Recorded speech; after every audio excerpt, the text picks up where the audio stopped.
Alright, Jim, like everybody, it is I, Jinx McGuffin, and here I am for the promised part 3 to my part 2, or technically the part 2 to my part 2. I'm going to finally follow up on all those original theories that were left on the original JSRF theory video, part 1. Hopefully I can do this as fast as possible, because you're going to realize very fast that this entire video, this is a raw recording. There is no script or anything like that. I just wanted to celebrate it. All these amazing theories we've gotten over the years. Just kind of just have a nice nostalgic, exactly, now you know. A nice little nostalgic trip through all the awesome comments and junk I've been left. But I'm mostly going to focus on just the theories here, and let's start off with the pinned comment by Masudo Yang, who says, couldn't JSRF be a story told by Professor K about the original game JSR, with the differences in the game's plot being Professor K giving his own view on it, because near the end of Future, Professor K is accused of telling a false story. That I always thought was a pretty good, like, we all win kind of answer. Just like, yeah, maybe the first one, maybe all of them, if there were a hypothetical third, are all just different tales and revisions of one major story that impacted K in such a way. Or maybe he made the whole thing up just to inspire kids in the streets to do whatever. It's kind of meta in a way, and I really like that about it, and that's why it's been pinned since it's 4 years. Video is 5 years old, so for as long as I've seen this comment, it's been the one. I thought it was pretty cool, as I said so here. And then underneath we got Yer, who says, you know, basically talking about maybe that's what brings the GGs back together and stuff like that. Just, you know, the GGs hearing this narrative, kind of similar to the oh yeah, what if the rumors, right? The vicious rumors and everything. What if K, you know, was spreading them, and this was it, him telling this new story, like, hey, that's not what really happened. Stuff's getting spread about the GGs, and then they finally come back to set things straight. Turns out some trash going on. Who even knows, man? We're just having fun with it. Like I said at the very end of the video, I mean, there's so many interpretations for this one story, because it's just so, I guess, vague. Best word I can come up with so far, you know? Because it's so vague with its story and interpretation, you can really have whatever feelings you have about the story, and it's all good. So, yeah. Alright, next we have Shark Fin, which, as y'all know, yeah, this is the question right here that got the whole video started. After I saw this, I had to make a sequel. It's like, I've always had a theory that Beat was Rokaku's son. I remember reading somewhere, maybe the manual, that Beat ran away from home, and by the way, where he read this from was from Sonic and Sega All-Stars Racing. There's someone else in here who, I'll bring it up when I find him, who said that, and that's what got me looking for that. That's why I had to kind of like throw in that one little piece, just the fact that Beat ran from home, like a bunch of other Rudies. Beat is technically an orphan. That's like really good for the whole Goji theory. Like, why would you want to be the son of Rokaku? That makes perfect sense. And, I don't know, maybe that's why Yo-Yo really wasn't there. Maybe Yo-Yo was still kind of like deciding if he wanted to run, or he had ran. They hadn't really linked up yet. Just, you know, two brothers like sticking it back out. I don't know, man. And then it's ironic because Yo-Yo ends up finding the GGs first in Future, and then Beat has to find his way there as he's searching for the new base of operations, whatever. Like I said, I'm reading all these from the perspective that, I mean, this is my personal interpretation, but it's just cool to see other theories I either add to that, maybe correct me, blah, blah, blah, blah, blah, blah. Obviously, there is no definitive answer, but yeah, back to it. After you read from the Sonic and Sega All-Stars thing, Rokaku says something along the lines of, welcome my sons, when introducing the 2-0 Beats. I always thought it wasn't a coincidence that A, he has robots in the appearance of Beat, and B, he used specific word son. That, and it would make sense that Beat is the mascot and general protagonist of the series, and Rokaku is the main antagonist. A lot of people will get you for saying that, well, I mean, that Beat's the protagonist of the series. I mean, real talk, I would say he is in the most indirect way ever. I mean, I saw someone else said, like, the GGs are the protagonists, which is probably the real definitive answer. It's the GGs themselves that are the real characters, like the gang entirely. However, it does feel, at least in Future, since Yo-Yo is more of a center role on the plot, it does feel like either he's more of the protagonist in that case, if not Beat himself. He will always be the mascot and the front man. Not necessarily his story, but definitely the driving character when it comes to pushing the narrative. You could assume it was Beat if it was a more character-driven thing. But yeah, mascot, general protagonist of the series, and Rokaku is the main antagonist. I don't know, just someone I've always thought. I don't know how that fit in with the Goji Junior Senior theory. I always thought that GG stood for Graffiti Gang for some reason. And then underneath that, fantastic video, that's the quote from the beginning, which I didn't learn until halfway through the editing. He was talking about the game. He wanted a sequel to the game, not the video itself. But you got 1 out of 2, and technically 2 out of 2 if you want to count BRC. I mean, that's a whole other discussion. But yeah, Shark Fin, if you are watching this right now, second video is up, so you can go find out how your awesome theory led to us like really adding a definitive answer to the Goji Jr., Goji Sr. Which that's how I actually view the plot. That's what I think is like so fun about it. Like, I know it's just little things that creators do. It's funny how, I wouldn't say lazy, but you know a little statue in Rokaku Dai Heights, right? Like, there is no Rokaku Dai Heights in JSR. The original JSR, so I think it is cool that them reusing, because that is the same model, it has to be, them reusing that similar model for the gravestone, you know, coincidentally has to coincide with this theory, you know, just how Sega might have been taking like little, not the easy way out, but you know, just like taking little things here, reusing blah blah blah blah and stuff like that could have such bigger connotations like to theorists down the line. That's why this game is so awesome. Then underneath this comment, right, is Dragon's Hook, which I love this guy. He pops up every now and then just saying how dope my videos are. I love him. He's like an absolute hype beast. This dude is great. I love him. And I think he has a theory later on. I'm trying to remember. I got everything all classified. But next up we got T-Man Woodall, who says that there's more evidence for Roboy being a noise tank, and that's right. Because Gum does say that there's a rumor going on about Roboy being a prototype noise tank, and I think it even says in the manual that he is a noise tank. I will have that up if it's true, but I just know he is like a prototype, and it was confirmed by Gum in game. So I think I remember seeing something like that in the manual. Man, it's just so fun. There's so much information; it's hard to remember where you get quotes from. And that's another thing. I know I mentioned Sonic and Sega, but it's like I wonder who's like if there's a general set amount of rules for what information is true and what isn't for the GGs and JSRF in general, because Sonic and Sega, I remember that Sega was very particular for Transformed. Like, all the creators had to go up to the original series creators and be like, hey, is this cool, when showing off their concepts? And had to get approval from all those different developers. Like, I remember the guy who made Skies of Arcadia, I remember seeing that he, like, teared up or something when he saw his level, or his area being reconstructed in 3D for Transformed. So, I don't know who's really, like, I guess, clearing these or whatever, or looking over them, all this information, but real talk, Sega is Sega, and JSRF is JSRF, until we get an official sequel continuation, which apparently is in the works at Sega. I don't know if you really had your ear to the ground like that, but I don't remember what year it was, probably last. They had that, the survey results came back, and they basically said that they were making a new Crazy Taxi and a new Jet Set Radio installment, was like in pre-production or something. So we might see some more on that in the coming years, 23, 25, who knows, if it ever even shows up. I'm not really looking forward to it, but it's like, not that I think it's any bad or anything, just, you know, if we get a new Jet Set Radio, cool. I've kind of become more, dang, lost for words. I've had last 2 days, I've just been pushing to get this, all this channel stuff taken care of, so, it's not sufficient, it's not compliant or satisfied. I've become just more okay with it. I'll find the word later. Anyway, yeah, I've become more okay with the idea of just, you know, I'm fine. Dang it, I can't find it. It's like not satisfied, but I'm fine. I'm okay. I'm okay with the idea of there not being any more Jet Set Radios. Won't bug me, won't kill me. It'd be nice if we got one, but I am perfectly alright with it being what it is. Okay. And then Classic Media Room underneath, who used to be angry at Kidna. He says here, I think the spray cans are a gameplay-only element with no in-universe existence. Like, I don't think rings are scattered all over the ground in the Sonic games. Now, obviously, 1,000 years ago, I'm like, oh, yeah, that's a really valid point. Why didn't I think of that? But now that I'm older, it's like, that's an ignorant point. Not really on your behalf, just like me for not catching, well, one, are Sonic rings scattered all over the ground? That's actually a good argument, because, well, Sonic rings are an actual in-universe item in Sega. They're Sonic, the universe, right? It's in the comics, the movies, different connotations all around, but I mean, yeah. I mean, it wouldn't be a bad bet to say that there are rings everywhere. I'm more curious as to why, but I think there is a reason. I think there actually are trails, because it was even the TV shows as well. So, that was just a bad example. I got what you meant, though, right? If anything, I guess I could say the coins from the Mario universe would be a better example. However, obviously they're plumbers, so it's just like loose change in the sewers is supposed to be the joke. So I don't even know.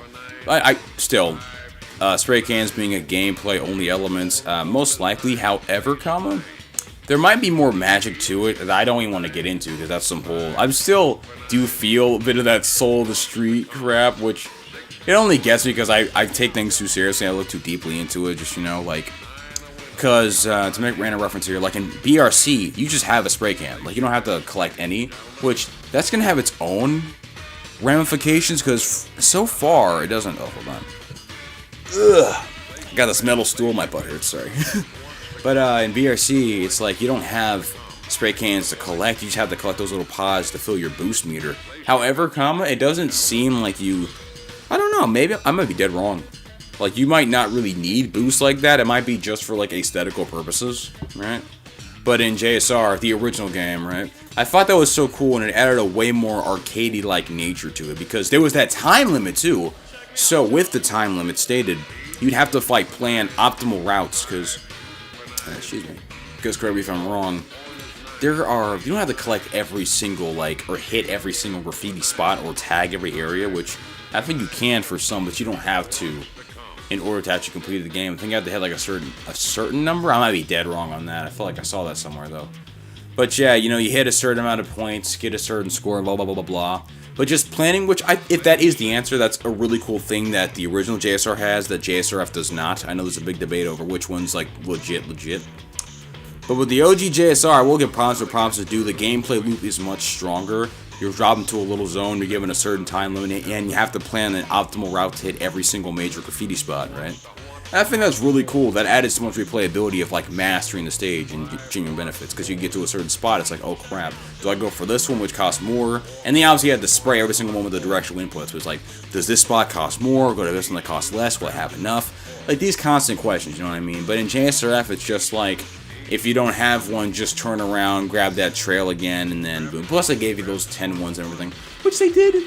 They did knock out the mediocrity. Obviously, JSRF focuses way more on style and flair than anything else. But it could be seen that just there's a lot more platforming challenges which JSR originally had, but clearly it was all about just mastery of the stage, efficiency when it came to spraying, precision, and timing as well.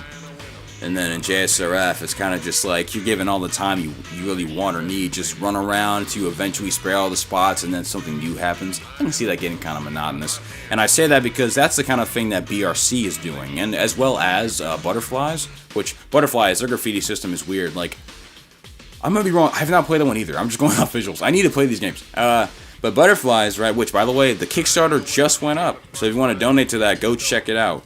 Which I think is just for episode 3, which raises more questions than answers, but whatever.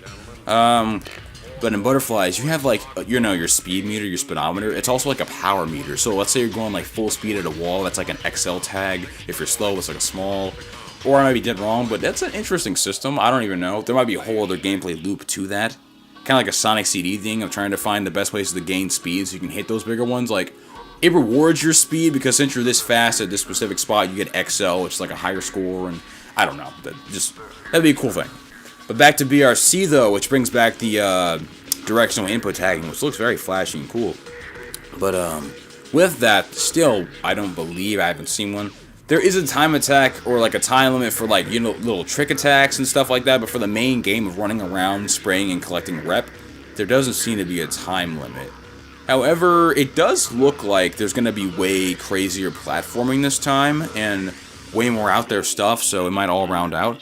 I'm not really sure where this was all going. I just want to kind of talk about, excuse me. If anything, these spray cans have led to the little things, right? Just the little things that kind of separate every single major game, how one little removal or addition can just entirely change the experience overall. That's actually really cool, and it's just a nice little thing about game design in general, how these 4 different titles have so many unique things, just so many different things as well.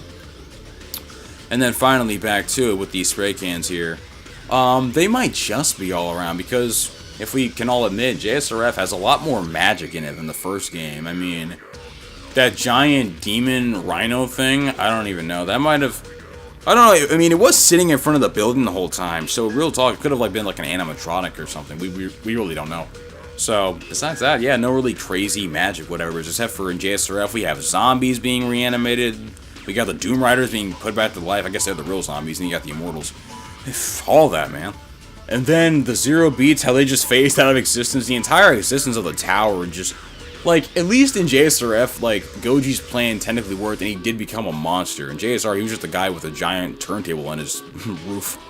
So, who knows? Maybe all the spray cans are just there, man. Maybe, I don't know, if there was a JSR 3, I'd like them to kind of work with more on that more magical aspect or something. Who knows?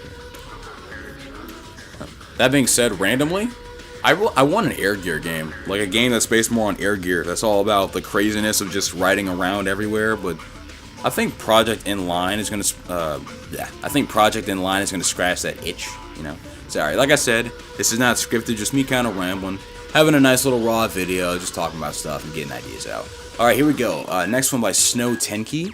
All right, about your gag theory. Yep, which obviously was a joke. And in the second one, part 2 here. It was a major rehash, and I was going to do this whole thing, but I didn't have any major evidence besides, someone said Beat having 6 fingers, and I'm like, well, his, what's that, polydecta? Polypterodactyl? Or something like that. That was obviously like specifically an error with the box art. It's sadly not shown in any kind of games. That would have been some great evidence. And then there's the random UFOs in the JSRF garage. What was that giant shuttle? Like, that's what I love about JSRF, man. That I feel like beats out JGR. There's just so many random things. That's a whole other discussion, you know. Just the salamander, where the characters like watching, like the NPCs watching horse races and betting in 99th Street. That little like in the residential district, there's that the little mini revolution going on. Like little things like that they just do just because. There's no story reason or anything. There's just, hey, let's add a spaceship here. Cool. But back to the gag theory. The choir in Grace and Glory sounded a lot like the word beat was more likely coincidental. Yes, because sample packs, which I have the sample. I might play it, probably won't. But yeah, like the guitars, that's enough. And if indeed was intentional, it might be not implying that Beat is an alien, but rather he's a Rokaku. So a lot of people were on this Rokaku theory. A lot of people, which honestly slipped my mind. It wasn't until I saw someone else even think about it, you know, just asking questions. Like me, I guess, yeah, you know what I mean? Sometimes you just gotta ask questions, just ponder a thought. And I never would have thought to think that Goji would even, like, I mean, yeah, Goji Jr., but still, it's like, Beats, him, I never would have saw any kind of relation. But that's very interesting. It's just, I guess besides the fact that Beats' original logo is just a vinyl record, and he likes vinyl records, and the whole game's on vinyl records, I probably couldn't have come up with any kind of, connection had y'all have not said anything, so yeah. And then it says right here, Grace and Glory plays his All-Star theme, and Sonic and Sega, yada yada yada, Race Transformed, like that. This could mean the same thing. GG could also mean Grace and Glory, which I thought Snow was actually the first person to think about that, but no, this came out in 2020. The comment was left in 2020, and Hideki's tweet was 2018, so, alright, yeah. But still, good catch and good... Excuse me, good guess assumption? Yes. Oh, this is just a sweet little comment I got by Jet Set Wave. 3 years later, and I'm still thinking it's an amazing theory that still holds up. Yeah, man. I really didn't mean to make a part 2, bro. And it's finally here. And everybody says it's still good, take your time. And I took a whole year. But it's finally here. Finally. Hopefully y'all like it. Noise Tank 09 says, I love this video a lot. Want to see more videos, more of these videos for their games. For question 9, I feel like it's untrue that Rudies can only see the spray cans, because in JSR's blackout explanation from K, he states that the Noise Tanks sell software to pay for their spray cans. Okay. But, for that, I feel like that just kind of tells us that Noise Tanks aren't really Rudies. Like I said, this plays more into my how much control did Rokaku truly have theory, where he just, you know, those like analog manufactured gangs, like Clutch says, you know, do you have a dirty graffiti soul? Do you have what are you saying? A synthetic graffiti soul? You know, stuff like that. Oh, yes, stuff like that. I feel like that really just means that they really aren't Rudies. They're just like wannabes and everything. They don't have the soul of the street.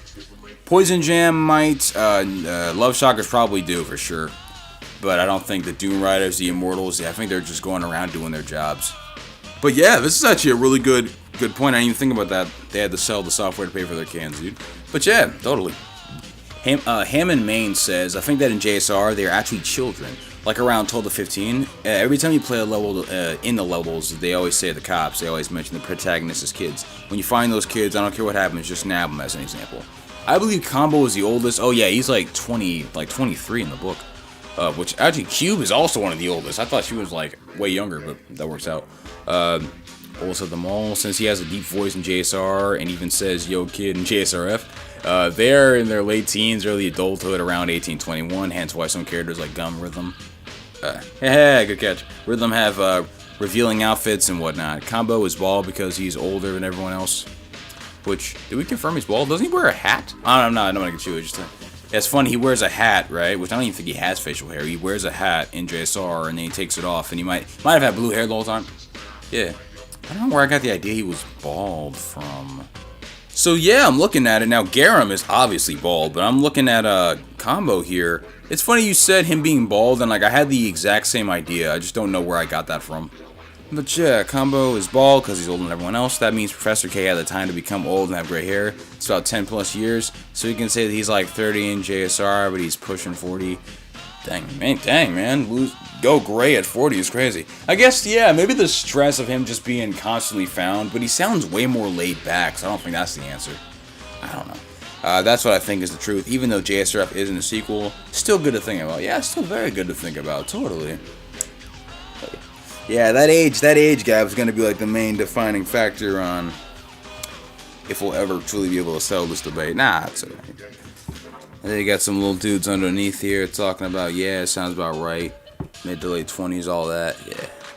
Kind of just trying to mess with like the main theories themselves and everything. Sorry, I'm kind of bouncing around. Just want to make sure like all the main guys are like acknowledged and everything. But I like that though, you know. There's a nice little theory here. Insert some discussion from some random Rudies on the internet. It's all nice. Like we're all just coming together and talking about this 20-year-old game that Sega doesn't even care about anymore. It's awesome. My nose is itchy. Ugh. Alright, Casey says, although personally I think JSRF is a reimagining of JSR, he makes some pretty solid theories with legit evidence. Oh, it's another nice comment. Okay. There was ever a remake that adapted the story of both JSR and JSRF. They should really take notes from this video. That'd be so sweet. That'd be nice. That would be very nice. It's just funny, man. Like, I saw the original Two Worlds Media video, which obviously were, tag nabbit, my nose is so itchy. Obviously, jokes and memes and everything, but I'm like, man, there could be some real comparisons here. So I looked around, made that, and now here we are. And I'm glad people enjoy it. I still get positive comments to this day. So I guess it does hold up to a degree, and that's very nice. Oh, look, oh yeah, this is recent. Yeah, since apparently a sequel to JSR is in the works, I really appreciate you saying that. Yeah, K is awesome. I've seen them on a couple other videos. Yeah, anyway, Nico of the Night says, right, I've been working on this. The noise tanks are intertwined. Look at the silhouette of Zero Beat in the first cutscene. It looks more like Beat. Yes. I'm not gonna be that guy. I think it's obvious. But yeah. Yeah, whatever. Anyway, or more human. That's because that's an earlier version of Zero Beat. An earlier version of NT3000, possibly in the Blackout. Oh, I see what you're saying. Like, instead of Yo-Yo, they picked Beat instead. Which would have been weird. I mean, I thought just throwing this around.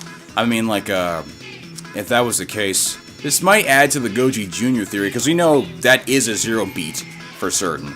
I guess it's just funny, like, entry-level context, like, Beat wasn't even a GG, so how would they know? But then we later learned, oh, he's a Rokaku descendant, ha ha ha. Then there was a Zero Beats for Beat, and then NT3000 for Yo-Yo.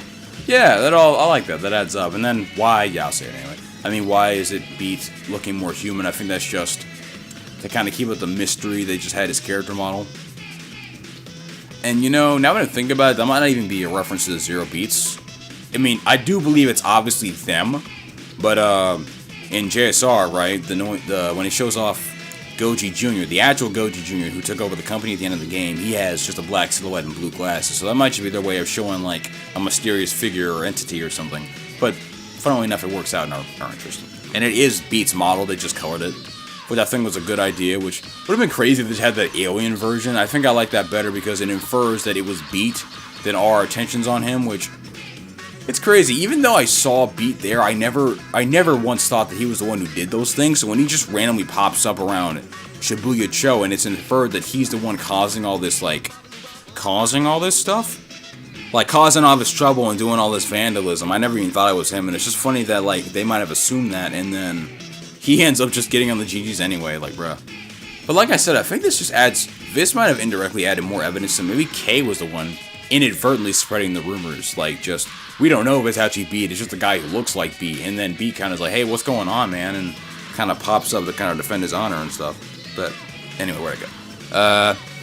Earliest version of NT3000, possibly in the blackout, was caused by Rokaku and testing the tower. A lot of people have said that one, which my only thing against that is the power outage happens way before Rokaku Stadium.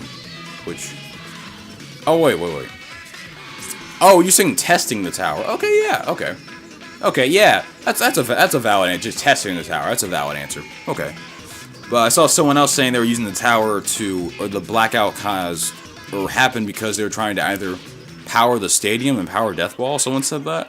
And I'm like, I don't think that really makes sense since the blackout happened long before. That means they just siphoned the power and we're kind of just like chilling out. The noise tanks weren't even introduced at that point, so I didn't think that made sense.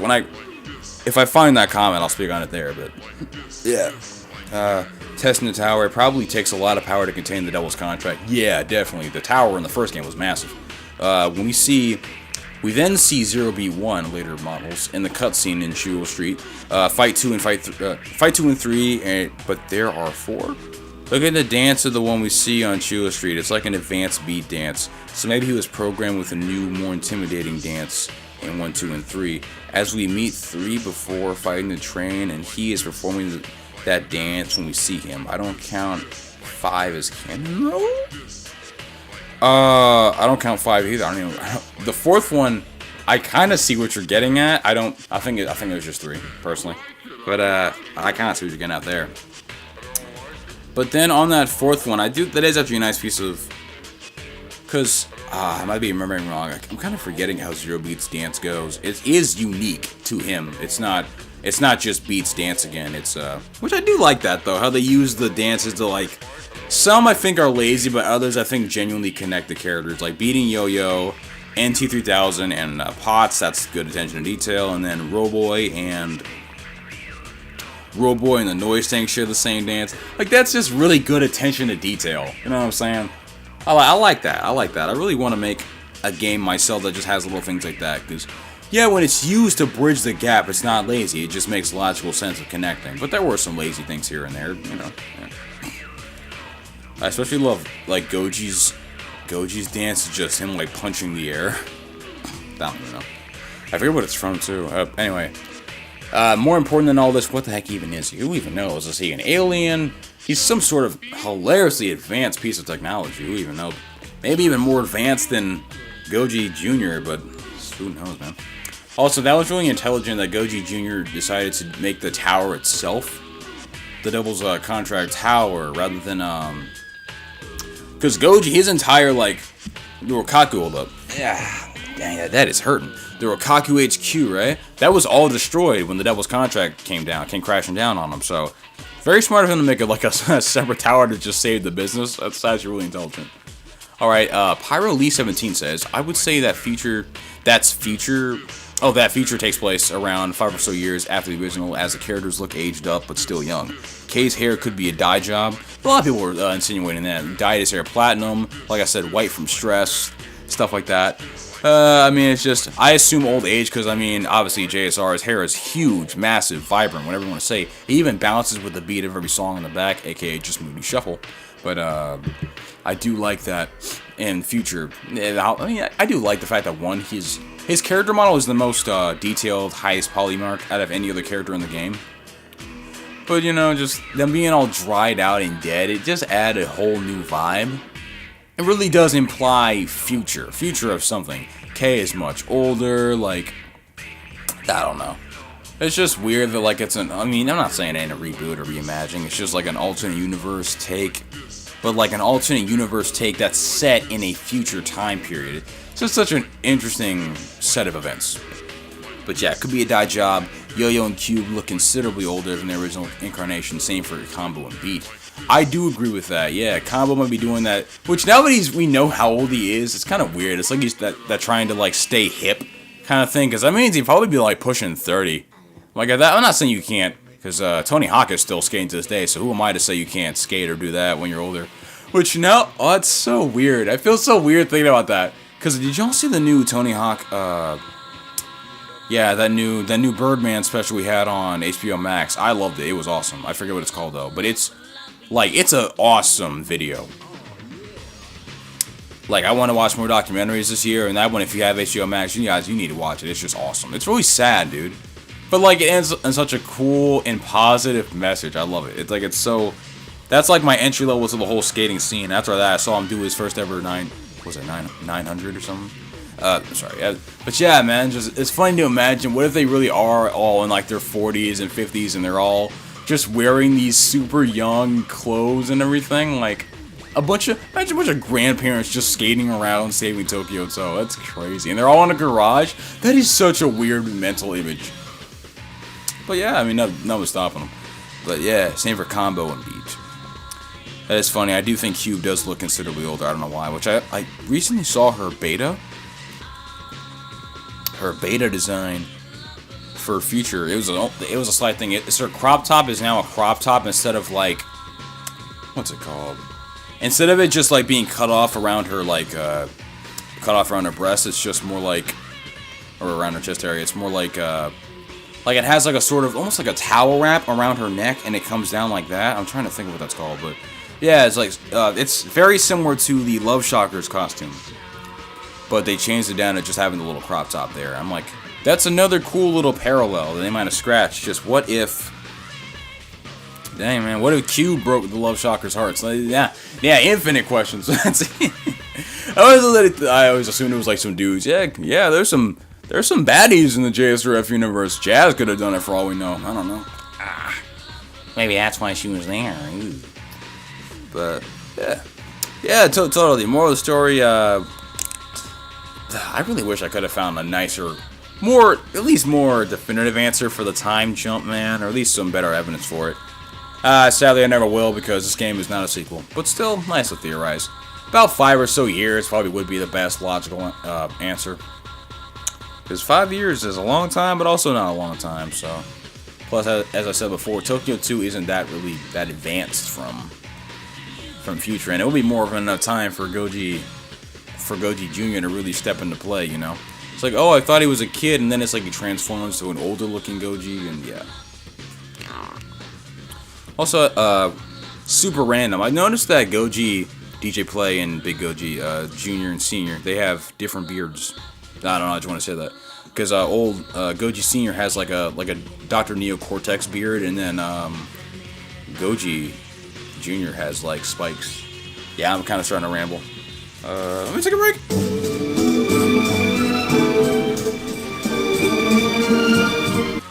I'm back. Got me some water. Some water. Yeah, got me a nice little water break, and we are back in it, baby. We're at like 40 minutes now. Good God, might be a whole. How far am I on? Ooh, yeah. This might be way longer, man. I'll try to keep it more concise. I gotta stop getting so lost. I don't want this to be an hour, but the way it's looking, it might just be. If it's that bad, I might just break it into 2 parts. I don't know if anyone even wants to watch this, but if you do, I might have to break this down. Real talk. Okay. Also, just noticed in the JSRF manual, sorry, I'm everywhere now. So in the JSRF manual, right? Cube. Yeah, apparently, like her design references that original thing I was talking about. So that's pretty cool. Yeah. Her original the name's on the tip of my tongue, but it'll come to me later. Whatever. Alright, let's see. You're on to this next one here. Laura Mateo says, "Oh, you did an amazing job with this video. Thank you for taking your time to explain all the lore. No problem, however." Oh, yeah. This is kind of dumb. Obviously, back then, I was planning on just deleting everything, burning the ground, basically, for the channel. Which, obviously, I've retconned that decision, thank God. I've completely forgotten why I even decided to do all that. That's how long it's been. Just like, the last 5 years have been an absolute mess. The last 2 years from this comment. A lot of crap has changed. I mean, still ending it, but everything will still be here, so, you know. It's gonna put in a nice little archive state, everything's gonna be fine, so. I'll say all the stuff in case anything silly happens. If anything silly happens, I'll have to come back and fix it, but hopefully it should be fine. Alright, Trey the Gamer says, there were billboards in the original JSR that said 2001. Like, if you've seen those too. that would mean it's been 23 years, and you think about it, that could be it. Yo, if you look at Yo-Yo and JSR, he looks like a child, but in JSRF, he does look a bit older. Yeah, a bit.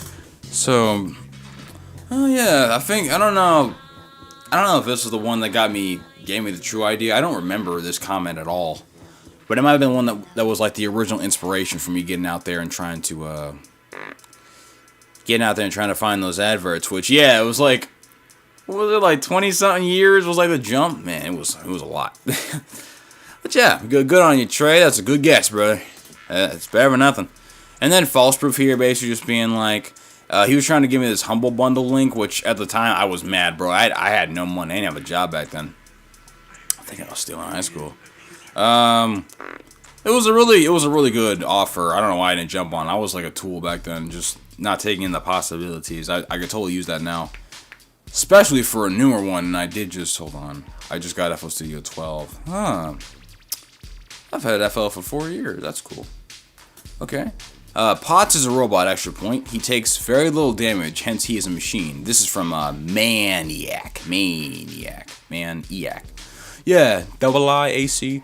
Yes, I don't know if that's true or not. I'm not saying it's a lie, so I haven't studied the stats like that. But that'd be really good attention to detail if he took that little damage, or maybe all the robots did, I'm not sure.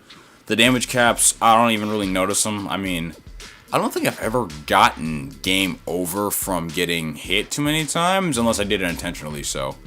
Yeah. If that is so, that's a really good piece of attention to detail.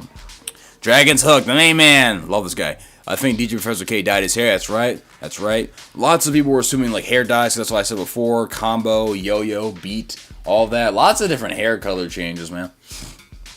Because I know, I don't know. Maybe like for example with Corn and Gum. Maybe Tab OG. You know he had that brown hair. Maybe like he had gold roots or something. I don't even know. And it kind of like as he got older, it just kind of rose up. I don't know how genetics work. Anyway, am I late? I am late, but cool theories by yeah. I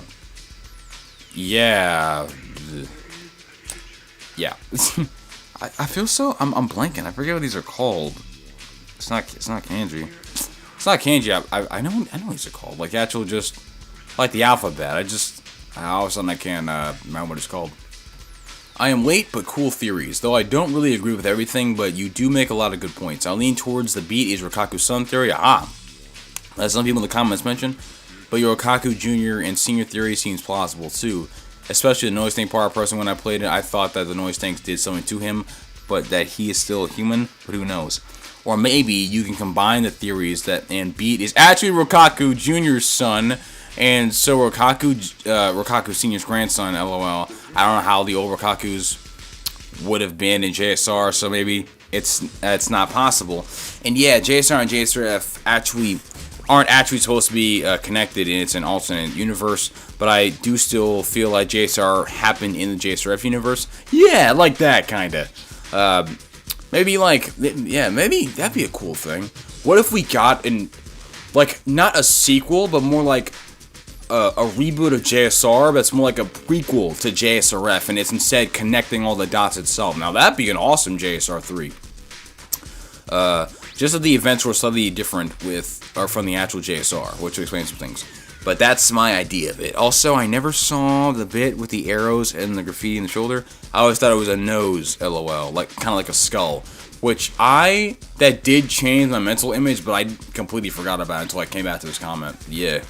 But that's a fantastic theory here. Just, what if it was Goji Jr.'s son? I mean, yeah, in this, weird universe, I guess I just wonder how he would, I wonder where, all the robotic stuff kind of plays into it. If, let's say this Rokaku was, an actual dude, and this was Beat's new dad, I am kind of curious. Maybe the robots were more like replacements this time. Let's kick that out the door. Let's say they were, all the robots, he, hated his sons or something. He was such a bad dad, they were such disappointments that he ran them out. Then they ran away. Ugh. And then, he decided to replace them with Anti-3000 and Zero Beat. Maybe that's why he loves machines so much, trying to, replicate perfection. And he wanted to become, a machine himself. Who even knows, man? He went absolutely insane. You know, I mean, it is called Jet Set Radio Future, as in future, as in the next thing, pushing on. Also, this is something else. I do, like I said, I love the fact that Goji's presence is seen more so through his actions than his actual himself. But I would like to see more Goji, especially like more Goji versus K. They're both like these abstract characters. Oh, excuse me. Also, I'd love to see, I'd love to actually play as K. That'd be fun, or something. Or at least, like, find, like, in an open world game, you'd actually be able to, like, find his tower or something. That'd be cool. H3.exe says, it's also possible DJ Professor K dyed his hair white. And there's a lot of these, man. Most of the GGs were in their mid to late teens, some being in their early 20s. So 24 years would be quite the jump. Personally, I think JSRF takes place less than a decade later, making the GGs in their early to mid 20s, and DJ Professor K in his late 30s to early 40s, assuming he was in his 30s in JSR. Also, the technology in the series might be evolving fastly, especially explaining how the time gap takes place less than a decade later. This was just something I thought up a few minutes, so if there's any holes, that's why. No holes in my opinion, baby! Only holes are in my nose, man. I am such a wreck. I gotta get some sleep. Yuli Bond says, sorry, I kind of just like ran over that, but just, yeah.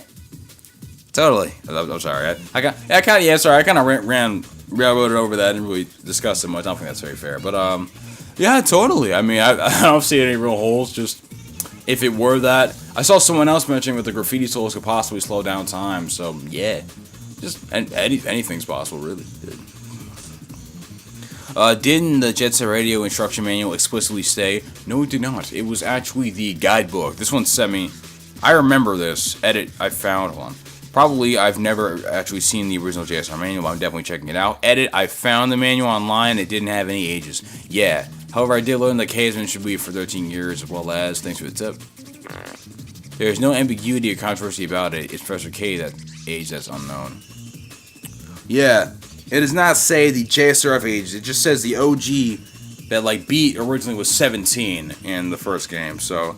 Also, that kind of knocks out that kid theory from earlier. Sorry, no offense. That's officially from the book, from Sega. Like, yeah, apparently these guys were, like, all teenagers back then. And I guess, like, the yo kid thing is that's just how adults would talk. Like, oh, these kids, man. Like, these youths on skates. Ow. Okay. Jabro. Ooh, I remember this one being long. How far are we? Oh, 19. Why can only Rudy see the spray cans? During the tutorial portion with Gum, they speak about how the cans are the soul of the street, and how you can do graffiti if you got no soul. You know what I mean? So perhaps they want/need the cans to make them visible. That'd be so awesome. Just like, literally manifesting spray, but all the tags are real. That'd be trippy. Q question: who informed Hayashi of the GGs? But the GGs were at the Rokaku Expo. Answer, like I said, Jabro is the one who gave us the answer there. In one of the beginning cutscenes, it is said, better believe they're listening in on this broadcast. That is right. K basically sold them out, or could have been Love Shockers, or some other third entity. We don't even know. My nose. But no matter what, that was the last time we saw Hayashi in action after he brought... Just to show how crazy the guy is, he brought the Terror Drone, which... Yeah, the Terror Drone, not the Terror Drone, like tear down stuff. It honestly does look like some sort of, like, construction unit. But him just bringing it to a heavily populated area like that, if he didn't get fired, that'd be quite surprised. I love how that was the line, though. Just, like, literally brings... Like, he brought tanks to Chuo Street, and then assault helicopters and jets to the residential district. He literally broke the... Oh, what did he... He broke the little, like, canopy, the little glass canopy, and then he still had his job. No, I'm retarded. Those were the Golden Rhinos at that point. Yeah, who broke the canopy. But I love how this man had, like, tanks and all this, and he still kept his job. That's hilarious, man. Right. And then then I realized, you know the little sections where you have to fight enemies on the bridge, or the entry to 99th Street? That was on a train track, meaning the trains had to stop. Like, dude, you should have been fired a long time ago, real talk. But, yeah, hold on. Let me make sure this... Okay, bad. But, yeah, I remember Gum talking about the soul of the street and all that other crap. Yeah, basically just, like, blah, blah, blah, blah, blah. But, yeah, you know, just sorry if I said that kind of dismissing his null, spray cans, elements. But, yeah, at the end of the day, they could be magic. There could be some by Rudy's, might be gameplay elements, who even knows. Still a good theory, I guess at the time I wasn't really feeling it, because I was just so, I really wanted an answer to that. I was like, what is the soul of the street? I feel like they were just talking out of their butts. But it was obviously some sort of real physical entity, because the souls were real, and I don't even know. Anyway. Alright, here it is. Here we go. Raiden Stark. The graffiti souls make the GGs age more slowly. We know that the first game is set in the early 2000s, in the future, in 2024. It says 5 here, but in the future, they should be adults, but they just look a few years older. That would be cool. That'd be trippy. Yeah. What if the Rudies do age slowly because of that? That'd be a really cool thing. And maybe that's why they're such a high commodity. Maybe, like, selling them to, like, slow down the aging process and stuff like that. And maybe the GGs got so wrapped up in it. If you guys ever seen the episode, have you ever seen The Twilight Zone? There's an episode called Kick the Can. It's one of my favorite ones. Where these, like, this elderly community, right? This assistant living house, right? They all decided to play Kick the Can because they believe that, like, if they, like, because when you get old, you act old. So they, started to act young and just kind of play into, yeah, basically if you play into your youth and just, like, act like a kid, be youthful, all that stuff, to just embrace your childhood like nature, it can basically, I guess,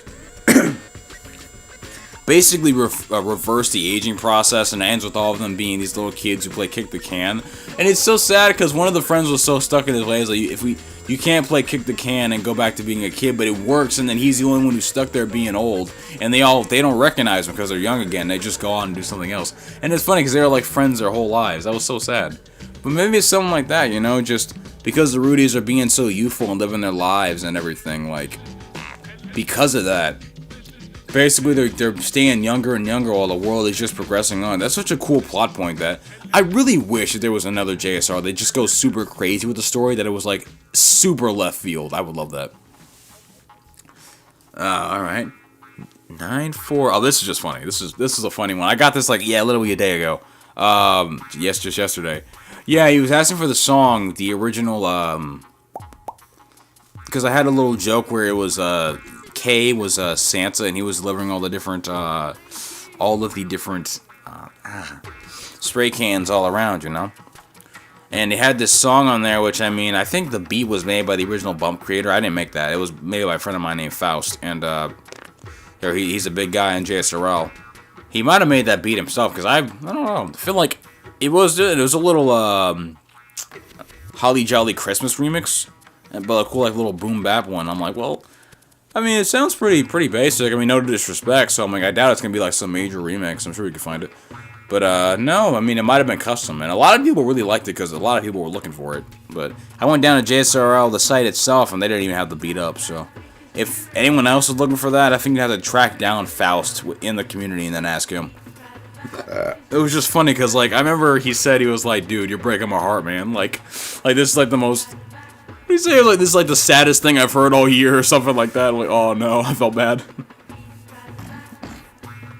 Also, I'm looking, because I got another screen up here, because I was supposed to rewatch, I have not seen JSRF Theory since I initially, I don't even think I watched it then, like, when I initially, wrote the script for part 2. That was the last time I saw it. That was a minute ago, like a few months ago. So I was gonna watch it again, for the end of things. But I'm looking at it. Apparently, I guess I used to think that all my artwork was transparent backgrounds, but looks like looks like the old ATOM SUSHI logo. It was just a white background. I chroma keyed it, which is crazy. I thought I would have made it transparent. I guess not. It would have been an obvious thing. I had the technology at the time, so I'm very surprised why I didn't do that. Whatever. Alright, let me keep moving. Which, by the way, if there's any, if I do take this little hiatus in a second, once I get to a little intermission here, I think I'm gonna watch it, because I think the later theories refer, because I saw one in there I completely forgot about. They might refer to some theories in here that I've forgotten about, and I might need to refresh my mind, so. Alright, here we go. We're coming up on it. Alright. Bryson Whitty says, Professor K tells you that the noise tank's jacked into the power supply to the power stadium for the Death Ball tournament, causing the blackout. I think that's cap. I think that's some absolute cap. I've watched these cutscenes up and down, back and forth. Like, no, I know, he doesn't. I mean, he does say, but they jacked into the power supply, I think. But I don't know. I don't know if that caused the blackout. That I don't think that could have been it. Because that means they had just done it. And like I said before, I mean, this is happening right now. But the noise tanks and Deathball was introduced long after the blackout even occurred. So that could not have been it. Which, did he say? Oh, now listen, I can't remember nothing. Look, I feel like that does sound familiar, the whole, like, power grid thing, but I don't think that caused a blackout. That'd be a good answer, but sadly, I don't think so. I mean, I think the testing out the tower, I think that was a way more valid guess, because that would be, like, super random and in the shadows. And coincidentally, the tower is at Rokaku Stadium, which, like I said, I think that's where it was supposed to take place. And you know what? Okay, now that I'm saying that, okay. Like, in a sort of inadvertent way, maybe, like, I don't know if it was for the stadium specifically, but if it was there and they were testing stuff out in this defunct stadium, which it had not seen the light of day for 30 years. It was a very nondescript place. No one had been there. It took a little bit of power. Yeah, you know what? I take that back. Maybe the stadium was running the whole time. Yo, maybe. Oh, dude. Yo, Bryce, I might be on to something. I might have been dismissing too early. Maybe the noise tanks, their thing. Maybe they were built... What if the noise tanks built the tower? What if they built the tower for Goji? Because he couldn't get construction workers. There's too many memories to erase. So, he builds the tower. He has the noise tanks build the tower, and then... I don't know. Maybe they go crazy or something? I'm trying to think of where NT3000 plays in all this. He's just a noise tank, too. Maybe he, like, gained Ascension or something. Maybe testing out the Devil's contract, he somehow gained Ascension. Or something, and then, like, he became the leader? I don't even know. But yeah, totally. Goji makes it in the stadium. Stadium is empty. It's vacant. Tests out. Takes a lot of power. Knocks out the... Dang it. I wish I knew where... Oh, I'm so dumb. I completely forgot. Rokaku Stadium is literally on 99th Street. It's in 99th Street. So yeah, that would make sense that borrowing power from there would knock out a whole section. Oh, that makes so much sense. Wow, that's a way better answer. Hey, for anyone who thought that was dumb, watch this video. We just got a definitive one. Boom. Yeah, they were charging it, and that messes up the blackout. That makes way more sense, because I know that... Oh, and it works, too, because the noise tanks did it in the first game, and they probably did it this time, too, when they were testing stuff out. Bet. That is awesome. Attaboy, Bryson. You open my eyes. Okay. Ooh, we're ending on a bad note. It's hilarious. Bam, Quazam. Apparently, this guy does not know how to read a manual. It's a freaking reboot. Yeah, a year later, you forgot this was a theory, bro. A game theory. I'm sorry. Just, dude, people have been dunking on me so long. Like, dude, it's obviously a reboot. But this one was funny because it's like someone doesn't know how to read a manual. I'm like, bro, where in the manual does it say it's a reboot? That never happened. I know for sure that ain't the case. In this reimagined world of JSRF. I don't know. Just like I said, I love the comments. Just watching someone jump on. I'm like, bro, you dork. Well, whatever. But yeah, here we go. I'm gonna take a mad break. Let's see how far we're at. Okay, it's an hour right now. Okay, yeah, for sure. Intermission time. Yeah, up here is an hour, part 1. Probably gonna be an hour, part 2. Goodness, I still got like 23 questions left and 23 ramblings left. So, stay tuned. I'm gonna have that second episode coming up within the day, within the hour probably, however long that takes to render. So, yo, I forgot we were saying stay tuned. I guess we'll be right back. See you in a second. Or see you there.